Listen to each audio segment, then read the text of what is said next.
Hello all, big pass லைவில் இப்போ அடுத்ததாக பிரஜினை கூப்பிட்ருக்காங்க கன்ஃபெஷன் ரூமுக்கு. ஸோ பிக் பாஸ் பிரஜினை கூப்பிட்டு, என்ன பிரஜின் எப்படி இருக்குது, பிக் பாஸ் ஹவுஸில் எப்படி இருக்குது, உங்களோட ஃபீட்பேக் என்னன்னு சொல்லிட்டு கேட்குறாங்க. பிரஜின் சொல்கிறாங்க, நல்லா தான் இருக்குது, பட் இருந்தாலும் நான் வெளியே பார்த்த மாதிரி இல்லை, உள்ளே கொஞ்சம் ஹார்டாக தான் இருக்குதுன்னு சொல்கிறாங்க. அதுக்கப்புறம் நாங்கள் ஒரு ப்ராங்க் பண்ணோம், அது எப்படி இருக்குது பிக் பாஸ் அப்படின்னு கேட்குறாங்க. அதுக்கு வந்து பிக் பாஸ் என்ன சொன்னாங்கன்னா, இந்த ஹவுஸ் ரூல்ஸ்க்கு இன்க்ளூடடாக நீங்கள் எது பண்ணாலும் பிரச்சனை இல்லை, ஆனால் இது இப்போ என் கையில் இல்லை, வீக்கெண்டில் டிஸ்கஸ் பண்ணிக்கலாம், இது நாங்கள் முடிவெடுத்துட்டு சொல்கிறோம் அப்படின்னு சொல்லிட்டாங்க. ஸோ பிரஜனுக்கு கொஞ்சம் பயம் வந்துடுச்சு, ஐயோ இது சீரியஸாக போயிடுச்சா அப்படின்னு சொல்லிட்டு.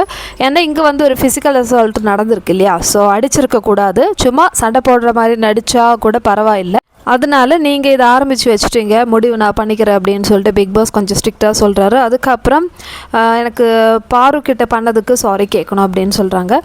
எதுக்குன்னு கேட்குறாங்க பிக் பாஸ். என்னென்னா இந்த ஓட்டிங் டைமில் திவ்யா வந்து மேனேஜராக மாற்றணும்னு சொல்லிட்டு ஓட்டிங் டைம், அப்போது நான் வந்து பாருக்கு எகென்ஸ்டாக தான் வந்து ஓட் பண்ணேன். இந்த வீடே வந்து திவ்யாவுக்கு எகென்ஸ்டாக இருக்கிறது பார்க்கும்போது எனக்கு ஓகே, அப்போ எல்லாருமே வந்து இவங்கள வந்து டார்கெட் பண்ணுறாங்க, அதனால தான் வந்து நான் பாருக்கு எகென்ஸ்டாக ஓட் பண்ணேன். ஆக்சுவலி அது தப்பு தான், பட் பாரு மேலே தப்பு இருக்குது. அவங்களும் வந்து திவ்யா வந்து இந்த மாதிரி கத்துறதுக்காக அவங்களும் வந்து ப்ரொவோக் பண்ணாங்க, அதனால தான் நான் வந்து பாருவோட பேர் சொன்னேன், நான் சொல்லியிருக்கக்கூடாது.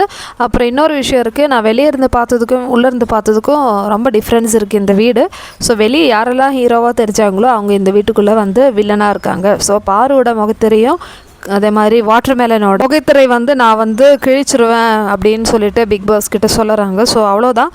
ஸோ இதுதான் வந்து இப்போ Bigg Boss and Prajin conversation. ஆனால் ஒரு விஷயம் இருக்குது, வீக்கெண்டில் என்ன நடக்க போகுது, ரெட் கார்டாக இல்லையான்னு சொல்லிட்டு வெயிட் பண்ணலாம்.